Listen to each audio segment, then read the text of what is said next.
Salam hörmətli həmkarlar və abituriyentlər. İndi isə biz sizlərlə birlikdə üs 11 və üs 12 situasiya məsələlərinin izahına baxacağıq. İndi situasiya 11, yəni üs 11-dən situasiya məsələlərinin yəni 28, 29, 30-cu tapşırıqların suallarını cavablandıracağıq. Bizə bir aldehid verib, X aldehidi. Deyir ki, gümüş bir oksidin amonyaklı məhlul, yəni tolens reaksivi ilə oksidləşib A maddəsini əmələ gətirib. Aydın məsələdir ki, burada aldehidlər oksidləşəndə deməli karbon turşusu verirlər. Deməli A-mız karbon turşusunu təmsil eləyir. Həmçinin aldehidlər hidrogenləşə də bilirlər. Bilirsiniz ki, aldehidlər hidrogenləşəndə əmələ gətirirlər birli spirtlər. Deməli B-miz burada birli spirti təmsil eləyir. Deyir, yuxarıdakı molekulda, yuxarıda molekulda 2 ədəd üçlü karbon olan X doymuş aldehidi verilib. İndi bu hansı aldehid həqiqi dəqiq bilmirəm. Çünki tərkibində 2 dənə üçlü karbon olan müxtəlif aldehid düşünə bilərəm, amma hansı aldehid olduğunu hələ ki bilmirəm. Deyir ki, bunun deməli amonyakda məhlulu ilə birinci reaksiya və hidrogenlə reaksiyası, yəni ikinci reaksiya zamanı A və B üzv maddələri əmələ gəlmişdir.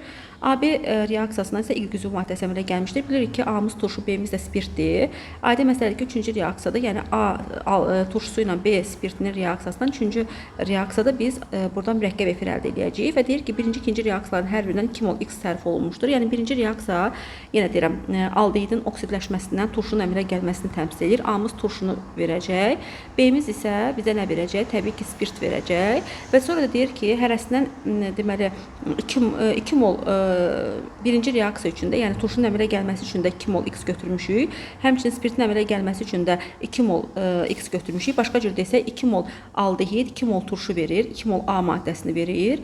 2 mol yenə X aldehidi hidrogenləşib 2 mol B maddəsini verir, yəni 2 mol spirti verir. Yəni müəllif demək istəyir ki, 2 mol turşu və 2 mol spirt əmələ gəlibdir. Əmələ gəlmiş 2 mol spirtlə 2 mol turşu təzədən bir-birinə reaksiya daxil olub, üçüncü reaksiya nəticəsində Y mürəkkəb efirini yaratmışdır və deyir ki, üçüncü reaksiyanın çıxımı 75%-dir və üçüncü reaksiya zamanı əmələ gələn Y-in kütləsi 300 qrama bərabərdir. Bu bizim üçün ipucu olacaq. Deməli, ipucunu necə həll edərik müəllimlər? Deməli, bizə deyir ki, belə deyək də, 75% çıxımla üçüncü reaksiyada biz 300 qram Y maddəsi əldə eləmişik və Y maddəsi də bilirik ki, mürəkkəb efirdir. İndi 75% çıxımla əgər biz 300 qram mürəkkəb efir əldə eləmişiksə, görəsən bizim çıxımımız 100% olsaydı biz neçə qram mürəkkəb efir əldə edərdik? Buradan əldə elədiyimiz mürəkkəb efirin kütləsinin 100 qram olduğunu tapırıq və bu mürəkkəb efir 2 moldur. Niyə? Çünki bizə deyir ki, 2 mol X və 2 mol X aldehidin əmələ gəlməsində, daha doğrusu 2 mol X aldehidi oksidləşib 2 mol turşu verib. Bundan başqa 2 mol X aldehidi hidrogenləşib 2 mol spirt verib. Həmin o 2 mol turşu ilə, başqa cür desək, turşunu A ilə işarə edib, 2 mol turşu ilə 2 mol spirtin qarşılıqlı təsirindən biz 2 mol Y maddəsi əldə edəcəyik və 36 qram da su əldə edəcəyik. İndi bizə deyir ki, bu 2 mol Y maddəsi 75% çıxımla əldə olunub. Onda yazıram ki, 75% çıxımla əgər biz 300 qram Y maddəsi əldə eləmişiksə, görəsən çıxımımız 100% olsaydı biz nə qədər Y maddəsi əldə edərdik? Buradan Y maddəsinin kütləsinin 400 qram olduğunu taparıq. İndi 2 molun kütləsi 400 qrama bərabərdirsə, onda 1 molun kütləsi neçəyə bərabər olacaq? Təbii ki, 1 mol deməli mürəkkəb efirin Y maddəsi də mürəkkəb efir nəzərdə tutulur da. 2 mol mürəkkəb efirin də kütləsinin, daha doğrusu 1 mol mürəkkəb efirin də kütləsinin 200 qram olduğunu tapırıq. İndi mürəkkəb efirlər üçün ümumi formulumuz CnH2O2-dir. Niyə? Çünki mürəkkəb efirlər karbon turşulardan sinflarasız amirlik yaradır. Hər ikisi üçün ümumi formulu qısa şəkildə CnH2O2 yaza bilərik. İndi mən buradan mürəkkəb efirin M1-ni hesablamalı olsam, 14n üstə gəl 32 bərabər olacaq 200-ə. Buradan 14n-imiz bərabər olacaq 200-dən çıxacam 32-ni. Deməli 200-dən 32 çıxsaq, təbii ki, bizə verəcək 168. 14 enimiz əgər 168 isə eni tapanda enimizin 12 olduğunu tapırıq. Enimizin 12 olmağı o demək ki, bizim Y maddəmizin molekulunda, yəni bir ədəd molekulunda 12 karbon mövcuddur.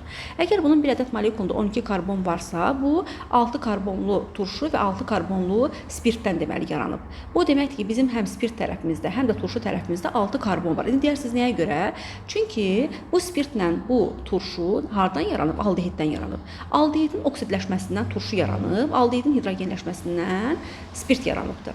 İndi bizim mürəkkəb efirimiz də həmin o turşu ilə spirtin qarşılıqlı təsirindən yaranıbdır. İndi bizim mürəkkəb efirimizdə cəmi 12 karbon mövcuddursa, 12 karbon, deməli 6 karbon spirt tərəfinə, 6 karbon da turşu tərəfinə çevrilə düşəcək ki, 6 karbonlu aldehidimiz, deməli X-imiz 6 karbonlu aldehiddir, yəni C6-dır. Bu hidrogenləşib 6 karbonlu spirt verib və həmçinin oksidləşib 6 karbonlu turşu verib. Daha sonra o 6 karbonlu turşu ilə 6 karbonlu spirt bir-birinə qarşılıqlı təsirdə olub 12 karbonlu bizə mürəkkəb efir, yəni Y maddəsini veribdir. Artıq biz aydınlaşdırdıq ki, həm spirtin, həm də turşunun tərkibində 6 karbon olmalıdır. Sonra ipucumuza baxırıq. Bizə deyir ki, X-in molekulunda 2 ədəd üçlü karbon var. Əgər 2 ədəd üçlü karbon varsa, onda mən bunu belə yazaram da. Baxın, bu şəkildə yazsam, bir baxaq. Bax, bu şəkildə yazsaq, gəlin işarə eləyək. Bax, bu aldehiddə, bax, bu ulduzladığım karbon, yəni nömrələsək 1, 2, 3, 4. İkinci və üçüncü karbonlar üçlü karbonlardır. Çünki həm ikinci karbonun 3 dənə karbon qonşusu var, həm də üçüncü karbonun 3 dənə karbon qonşusu var. Deməli, artıq biz aldehidin formulunu müəyyənləşdirdik və bu aldehidin oksidləşməsindən uyğun olaraq, bax, burada oksidləşəndə oksigen sayı artır, COH, yəni aldehid qrupu karboksil qrupuna çevrilir. Hidrogenləşəndə də, əgər bu hidrogenləşsəydi, burada nə baş verərdi? CH2OH qrupu olardı. Yəni 6 karbonlu aldehid 6 karbonlu spirtə, həmçinin 6 karbonlu turşuya çevrilərdi. Aha, indi artıq biz aldehidimizin formulunu müəyyənləşdirdik. Bizə deyir ki, X-i beynəlxalq nomenklatura ilə adlandırın. X-i beynəlxalq nomenklatura ilə adlandırsaq, nömrələsək, bax, nömrələmişəm, bu olacaq 2,3 dimetil butanal. Niyə görə butanal dedik? Çünki aldehidlərdə al şəkilçisi olur. 2,3 dimetil, ona görə dedim ki, ikinci və üçüncü karbonlarda metil radikalları çıxıb. 2,3 dimetil butanal bizim X maddəmizin beynəlxalq adıdır. İndi bizə deyir ki, reaksiyaları gəlin yazın. Reaksiyaları necə yazacaqsınız uşaqlar? Aldehidi yazırsınız. Gəlin siz biraz balacalaşdıraq. Aldehidi yazırsınız. CH3, CH, CH3, CH, CH3, C2 qatıraq, oksigen H. Bunun üzərinə gəlirik argentum 2-onun amonyaklı məhlulu, oxun üzərində amonyak yazırsınız. Reaksiya zamanı 2 mol argentum çökür qabın dibinə gümüş güzgü reaksiyası deyirik buna və əlavə olaraq da uyğun turş əmələ gəlir. CH3, CH, CH3, CH, CH3, C2 qatıraq, oksigen OH. Aha, indi deyir ki, X-i beynəlxalq nomenklatura adlandırdıq. Birinci və ikinci reaksiyanın təlinliklərini yazın, əmsallaşdırın. Burada argentum qarşısına 2 əmsal düşür, başqa bir şey düşmür. Bu birinci reaksiya idi. İkinci reaksiyada da CH3, CH, CH3, CH, CH3, C2 qatıraq, oksigen H, üzərinə hidrogen gəlirik və bu zaman uyğun spirt əldə edirik. Yəni, birli spirt əldə edəcəyik. CH3, CH, CH3, CH, CH3, CH2, OH. Bax, bu şəkildə biz artıq spirti də yaratdıq və reaksiyanı yazıb əmsallaşdırdıq. Deyir, Y-in alınma reaksiyasının tənliyini və Y molekulunda qeyri-polar kovalent rabitələrin sayını tapın. İndi Y-in əmələ gəlməsini yazmaq üçün biz nə edəcəyik? Bax, buradakı bu, gəlin başqa bir rəng götürək. Bax, bu turşu ilə bu spirtin qarşılıqlı təsirinə baxacağıq və Y-in alınma reaksiyasının tənliyini yazın. İndi Y-in alınma reaksiyası deyəndə biz nə götürəcəyik? Turşunu götürdüm. CH3, CH, CH3, CH, CH3, C2 qatıraq, oksigen OH. Bu turşudur. Bunun üzərinə spirti gələcəm. Spirti də gələndə yenə CH3, CH, CH3, CH, CH3, CH2, OH. Bilirsiniz ki, spirtlə turşu qarşılıqlı təsirdə olanda efirləşmə reaksiyası olur və bu zaman H spirtdən, OH turşudan qopur. Və əmələ gələn maddənin formulu necə olacaq? Yazırıq. CH3, CH, CH3. CH, CH3, C2 qatıraq, oksigen O. Artıq bunu çeviririk də, gətirib birləşdiririk. O, CH2. Daha sonra davamını yazırıq. CH, CH3, CH, CH3, CH3.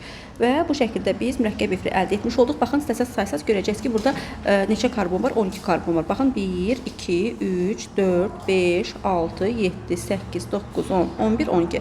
Yəni, mürəkkəb efir molekulunda 12 karbon olduğunu görəcəksiniz. Və burada qeyri-polar kovalent rabitələrin sayını tap deyəndə karbon-karbon arasındakı rabitələrin sayı nəzərdə tutulur. Ümumiyyətlə, yadda saxlayın ki, mürəkkəb efirlərdə karbon-karbon qeyri-polar kovalent rabitələrin sayı karbon sayının kifayət əksikdir. Birbaşa elə 12 karbonlu efir gördüyümüzə görə 12-dən 2 çıxıb 10 dənə qeyri-polar kovalent rabitə olduğunu müəyyənləşdirə bilərsiniz. Hətta gəlin onu mən burada sizə göstərim. Baxın, bu 1, bu 2, bu 3, bu 4, bu 5, daha sonra 6, 7, 8, 9, 10. Yəni karbon-karbon arasındakı rabitələri yaşıl rənglə işarələdim və 10 dənə qeyri-polar kovalent rabitə olduğunu müəyyənləşdirmiş olduq. Deyir, B-nin molekul daxili dehidratlaşma reaksiyasını beynəlxalq nomenklatura adlandır. B maddəsi spirtdir.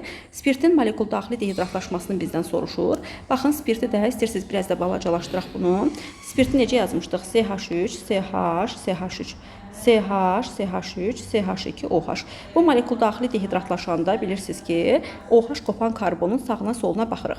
Və bunun zaten birli spirt olduğuna görə bunun ancaq sol tərəfinə baxırıq. Çünki OH birləşən karbonun sağ tərəfində heç bir karbon yoxdur. OH birləşən karbonun sağına soluna baxırıq. Hansı karbon, yəni əgər bu OH birləşən karbonun sağında solunda baxanda hansı tərəfdəki karbon hidrogeni azdırsa, oradan hidrogen qopardacağıq və Zaytsev qaydasına görə davamlı karbokasyon əldə edəcəkdik və alkin əldə edəcəkdik. Və bu spirt spirtlərin dehidratlaşması, yəni bizə deyirdi ki, nədir? Deməli, molekul daxili dehidratlaşma deyildi. Düzdürmü? B-nin molekul daxili dehidratlaşma qatı sülfat turşusu katalizator iştirakında 140 dərəcədən böyük temperaturda həyata keçirilir və bu zaman alkin əmələ gəlir və yenə deyirəm, Zaytsev qaydası tətbiq olunur çox zaman. Amma biz burada Zaytsev qaydasını tətbiq eləməyəcəyik. Niyə görə? Çünki zaten OH çıxan karbon var ha, bax spirtdə OH çıxan karbonun biz sağına soluna baxmalıyıq. Bunu belə də yaza bilərsiniz. Bunun OH çıxan karbonun sağ tərəfi olmadığına görə məcbur sol tərəfdən hidrogeni qopardacaq. Amma sağ tərəfdə də hər hansı bir karbon olsaydı və həmin o karbon hidrogenləri fərqli olsaydı, onda Zaytsev qaydasını tətbiq elədik. Burada Zaytsev qaydasına ehtiyac yoxdur zaten və OH çıxan karbona baxırıq. OH-ın çıxdığı karbondan OH-ı çıxardırıq. Sol tərəfdəki karbona da bir hidrogen qopardırıq. Molekul daxili dehidratlaşır. Molekulun daxilindən su çıxır. Əmələ gələn maddə olacaq CH3 və buradan yazırıq karbon, buradan bir CH3 olacaq, aşağısında CH3-ü yazırıq da və 2 qat rabitə CH2. Bax, belə bir nədir? Birləşmə əldə etmiş olduq, alken əldə etmiş olduq. Deyir ki, bu maddəni beynəlxalq nomenklaturla adlandırın. Beynəlxalq nomenklaturla adlandırsaq, 2 qat rabitə olan tərəfdən nömrələmə aparırıq. 1, 2, 3, 4. Bu olacaq 2-3 dimetil daha doğrusu. 2-3 dimetil buten bir maddəsi. 2-3 dimetil buten bir maddəsini yazdıq. Deyir, bu məhsulun molekulundakı karbon atomlarının hibrid orbitalarının sayını tapın. İndi bu məhsuldakı karbon atomlarının hibrid orbitalarının sayını gəlin tapaq. Bax, bu karbonlar sp2 vəziyyətdədir. Hər sp2 vəziyyətdə karbonun 3 dənə sp2 hibrid orbitalı var. Digər karbonlar isə sp3 hibridləşmə vəziyyətindədir. Baxanda, baxın, 1, 2, 3, 4, elə bir 6 karbonun ikisi sp2-dir, 4-ü sp3-dür. 4-ü sp3 isə 4-ü 4-ə vurmaqla 16 dənə sp3 hibrid orbitalı tapırıq. 3 dənə də sp2-lər var, 6 dənə də sp2 var, cəm 22 eləyəcək. Və yaxud da ki, belə tapa bilərsiniz ki, alkenlərdə hibrid orbitaların sayı 4-dən çıxılsın, 2 düsturla tapılır. Elimiz burada 6-dır, çünki 6 karbonlu alkendir. Çünki 6 karbonlu spirt molekul daxili dehidratlaşıb 6 karbonlu alken əmələ gətirir. Elimiz 6-dırsa 6-dan 4-ün 24, 24-dən də 2 çıxsaq, zaten 22 hibrid orbitalı olduğunu buradan da müəyyənləşdirə bilərsiniz. İstəsəz düsturla gedin, istəsəz mənim yazdığım kimi yazıb hibrid orbitalarını da hesablaya bilərsiniz.